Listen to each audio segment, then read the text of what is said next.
tugenda kuteeka Kyagulanyi Robert Ssentamu ne basajja be yajja nabo mu buyinza bw'okulimba abantu ku social media, tumugeraageranye ne Dr. Emma Wanyama, omuvubuka omuto tannaweza na myaka 30 kubanga yeesimbyewo ku kifo ky'abavubuka MP mu Eastern Region. Kyagulanyi Robert Ssentamu tetuganye abamu Museveni mumukooye emyaka 40 mwagala kukyusa buyinza, naye okuva 2018 twamulaba nga ayingidde ebyobufuzi n'olwaleero. Njagala tugeraageranya achievements ze nti nankubadde tannatuuka mu buyinza, naye waliwo essuubi lyatuwadde oba bw'atuuka mu buyinza kino kye kigenda okubeerawo. Tumugeraageranye naffe NRM bemugamba nti tetulina makulu, tubavuwaza bwavuwaza. Tutandise bwe tuti, nyiza okuba sinnawasa muwala, naye ng'omuwala oyo byankolera bimpa essuubi nti oba oliawo bwe naaba muzaddemu abaana ajja kunzimba. Okujja kwa Kyagulanyi n'ayingira Parliament, twasooka okulaba ababaka abalwanira mu Parliament ne boonoona ebintu ne bakubagana eŋŋuumi, abavubuka abato. By then Zaake yali ayina emyaka ng'egya Dr. Emma Wanyama gy'alina olwaleero. Emma Wanyama yonna ali sayidi eno w'NRM, muvubuka muto yeesimbyewo ku kifo ky'abavubuka mu Eastern Region, ajja abakiikire mu Parliament. Emyaka egyo Zaake nga tukyali endejje, kuba nasoma ne Zaake, be baaleetanga obuvuyo n'okwekalakaasa ku ssomero.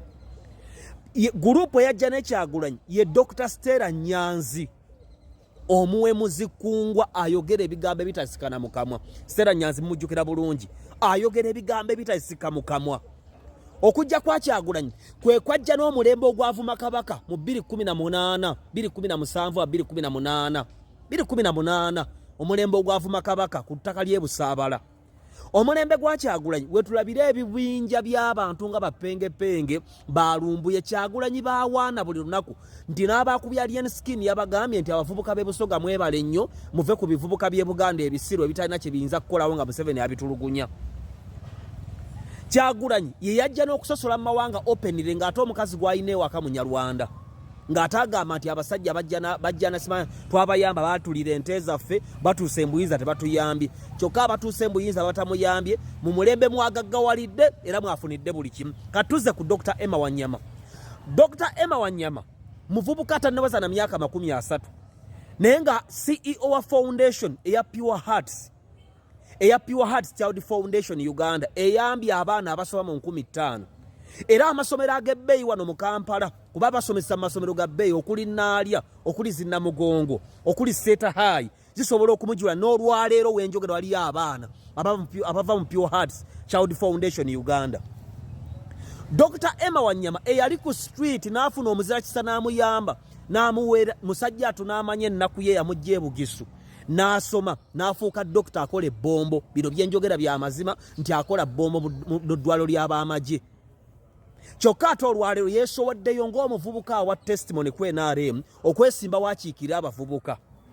Kakati Kyagulanyi Kimpugugu Ssentamu Seffuliya, abasajja batambula nabo wano abali wano abakozi b'effujjo n'ebweru w'eggwanga Bawumalo Kisekka bayeekolera baani abali inspired by him okuvuma abantu abakulu, okuwemula abantu abakulu, okwogera ebitakwatagana buli kaseera. Munnabyabufuzi yenna kw'omulabira kwe kwogera ebitakwatagana buli kadde. N'atugamba kino enkya n'atugamba kiri, luli n'atugamba kino luli n'atugamba kiri. N'abaali bakyaye Museveni genuwindire nga balowooza balina essuubi mu Kyagulanyi, kate amaanyi yagassa mu Mpuga. Njagala okulabula abavubuka bonna abali mu Eastern Region, abali mu Busoga, abali mu Bugisu, abali mu Bukedya, abali side zeyo ne Tororo. Temufiirwa mu kisa Katonda gw'abawadde ogw'omuvubuka oyo Dr. Emma Wanyama, kubanga ebitundu ebirala birina products nga Zaake. Enkula y'omutwe ekuwemwa y'enviiri. Abalala mu Parliament balese bantu nga Malende. Shamimu Malende okuva lwe yajja mu Parliament ne yeerwaza. Naliko ku Serena nga tuli ku show ya Misa Kisemakula. Twali gye bapaakinga. Nendaba nali mu mmotoka nga tandaba. Najja nga atambula bulungi. Njogera bino nga ndi musajja mulokole. Najja nga atambula bulungi. N'ayambala engoye n'abamukwasa omuggo n'awenyera. Abantu ne batandika omusaasira eri ewaali abantu. Nenge eno mu parking avuddeyo nga atambula bulungi. Ababaka bonna Kyagulanyi be yaleeta mu Parliament abagira ku kadi ya Nopu beevumye, beewemudde, beeyisizaamu eggaali, n'ekibiina tekinnamala myaka 7 kyeyuzizzaamu kyeyisaamu eggaali buli lunaku. Kati nno abavubuka mwe abali mu Eastern mbasaba temuwuliriza bigambo bya muvubuka oyo Smart Tango Odoyi mutabani wa Tango Odoyi. Abo abavubuka abajja okulya ssente, those are political prostitutes. Balina okwegendereza. NRM bajja kugira bakimafia kubanga Museveni agenda kutegeera ddala emize gyammwe gye mweyisaamu. Nsaba abavubuka n'obwewembe mwenna abali mu Eastern region mwegatte tuwe Dr. Emma Wanyama akalulu kubanga muvubuka muto naye bw'obasimbawo ne Zaake n'abavubuka abali mu parliament tebalina kye balaga. Ye alina kyalaga nti atutta abaana ku masomero nga yeyambisa foundation ye eya Pure Heart Child Foundation Uganda. Yeesimbyewo akola aweereza abantu asomye ate ng'amanyi obunaku bwe. N'olwekyo nze sina ssuubi mu Kyagulanyi nedda. Essuubi ndiina mu buli mubaka w'NRM yeesimbyewo. Kyagulanyi simuwagira oba wetta oba weetuga oba weefukira simuwagira. Mpagira Museveni, mpagira Muhoozi, mpagira Dr. Emma Wanyama, MP Youth Eastern Region Status Benz Mercedes. What's your name? Yeah, my name is Zaake Sandra. Yes. So tell us about Pure Heart Child Foundation.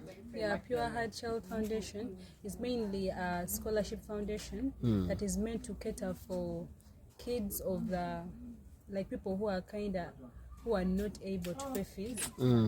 Yes, and it also caters for those students who are able to perform well, but because of certain conditions, like maybe studying in poor schools, they're not able to perform so well like people who are in town. So it also caters for such students. How did they allocate you in Agago? Because here we are in Agago. So how they allocated me is, in the year I started senior 4, they went to those different schools and they saw the best students in the different schools in Agago. So luckily, unfortunately, I was among the people who were picked. I saw you were so wise. You have compound eyes. Oh. So you studied from which schools? Did you study from Agago or you went to... In my O level, I was in Agago. That's where I got the opportunity to be picked. Yes. But then when I got Pure Heights Foundation scholarship, I studied in St. Kizito High School, Namgongo. St. Kizito High School. So, yes. Did you have fellow students who are from Pure Heart also? Yes. Yes. So you are many beneficiaries who are in Pure Heart? Yes. In my school, we were more than 50. Yeah, that was St. Kizito High School, Namgongo. In which class are you now? I'm in first year campus. Oh, you at campus? Wow. Which university? Yeah, I'm at Gulu University. Gulu University. That's good. So you decide to come back and to your home place, your region, and you study from here. Yes. Well, I'm so happy to see you. So I'm a man from Masaka. I think you should marry a man from Masaka. Not so? No.